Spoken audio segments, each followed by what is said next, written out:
स्वयं कृषि मंत्री महाराष्ट्र हमारे बीच हैं।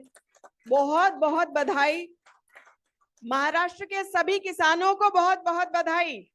तो आइए हम सब मिलकर इन सभी किसानों का भी जोरदार तालियों से अभिवादन करें। Threshold levels, endangering the global food security and threatening the survival of humans and other species.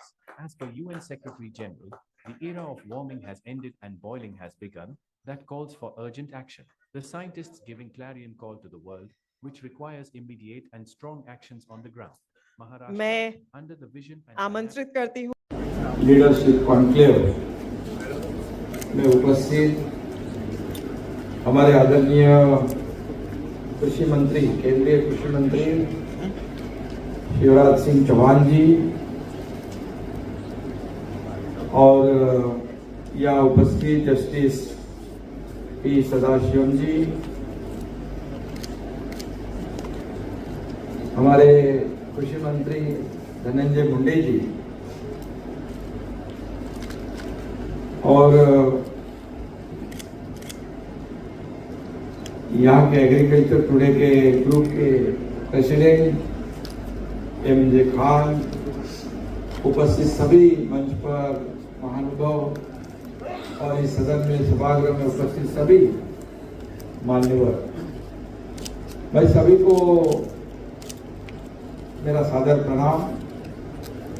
Pasha Patel जी है, हमारे शेखर घोषाले जी है और कई पुरस्कार की जो है उनका भी मैं अभिनंदन करता हूं, उनको भी बहुत बहुत बधाई देता हूं। महाराष्ट्र ये कृषि क्रांति का जनक राज्य है। महाराष्ट्र में हरित क्रांति की समृद्ध परंपरा है। कृषि और किसानों का सम्मान करने की हमारी गौरवशाली परंपरा भी है। ऐसे महाराष्ट्र राज्य के प्रमुख के रूप में यह पुरस्कार पाकर मुझे सर बेहद खुशी हो रही है और आनंद भी है। एक सामान्य किसान परिवार का बेटा हूं मैं और आज मुख्यमंत्री के रूप में यह पुरस्कार ग्रहण करते हुए मुझे आनंद और गौरव की अनुभूति हो रही है। कृषि क्षेत्र में देश सर्वश्रेष्ठ प्रदर्शन करने वाले राज्य के रूप में महाराष्ट्र का चयन करने के लिए मैं एग्रीकल्चर टुडे और माननीय परीक्षक बोर्ड के प्रति हार्दिक आभार व्यक्त करता हूं और धन्यवाद भी देना चाहता हूं। I express my heartfelt gratitude to Agriculture Today and the Honorable Examination Board for selecting Maharashtra as the best performing state in the agriculture sector. I believe this award is also an honor for all the farmers of my state. ये पुरस्कार मेरे किसानों का है और ये सम्मान भी हमारे राज्य के किसानों का है। श्रम, कड़ी मेहनत और मिट्टी के प्रति उनके प्रेम का ये पुरस्कार है, ऐसा मैं मानता हूं। किसान लाखों करोड़ों का पोषक है। अब महाराष्ट्र में किसान को अन्नदाता कहते हैं और किसानों के हितों में राज्य सरकार ने सर्वोच्च प्राथमिकता दी है, उसका सम्मान हो रहा है। यह भी मेरे लिए खुशी की बात है।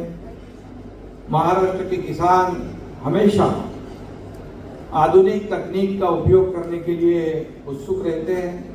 कई प्रगतिशील किसानों का गौरव हमारी सरकार हर साल करती है क्योंकि उनको एक प्रोत्साहन मिले और कई ज्यादा संख्या में प्रगतिशील किसान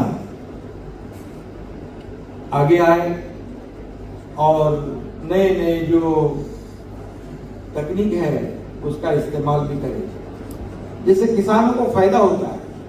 हमारे शेखर बरसावे यहाँ पर है, उनका मैं निश्चित रूप से यहाँ पर उल्लेख करना चाहता हूँ कि उतनी ही मेहनत में किसानों को ज्यादा फायदा, जो हमारे आदरणीय प्रधानमंत्री जी का सपना है, वो ऐसी तकनीक उन्होंने भी सगुना राइस टेक्निक के माध्यम से अपनाई है। और निश्चित रूप से महाराष्ट्र के किसान इसमें आगे बढ़ रहे हैं। बदलते समय, बदलती जलवायु देखते हैं हम, ग्लोबल वार्मिंग, क्लाइमेट चेंज और विभिन्न फसलों और समय के साथ बदलती जरूरतों के प्रति पूरी तरह हमारा किसान जागरूक है। यही कारण है कि महाराष्ट्र इस क्रांति में आगे बढ़ रहा है। मैंने यूएन के जनरल सेक्रेटरी की एक स्पीच सुनी थी। उन्होंने कहा था कि तापमान बढ़ने का युग अब समाप्त हो चुका है, अब बर्निंग का युग शुरू हुआ। इसलिए हम देखते हैं 50 डिग्री, 48 डिग्री, 52 डिग्री। अब इस खतरे से बचने का रास्ता क्या है? वृक्ष लगाओ और कोल बेस्ड थर्मल प्लांट बंद करो। और इसलिए हमारी सरकार ने, आशा पटेल इधर बैठे यहाँ पर, वृक्ष लगाना है तो कौन सा लगाना है जिससे किसानों को आमदनी भी बढ़े, कार्बन भी कम हो और उसका इंडस्ट्रियल यूज भी हो। ये वृक्ष है बांस, मराठी में हम इसे बांबू कहते हैं।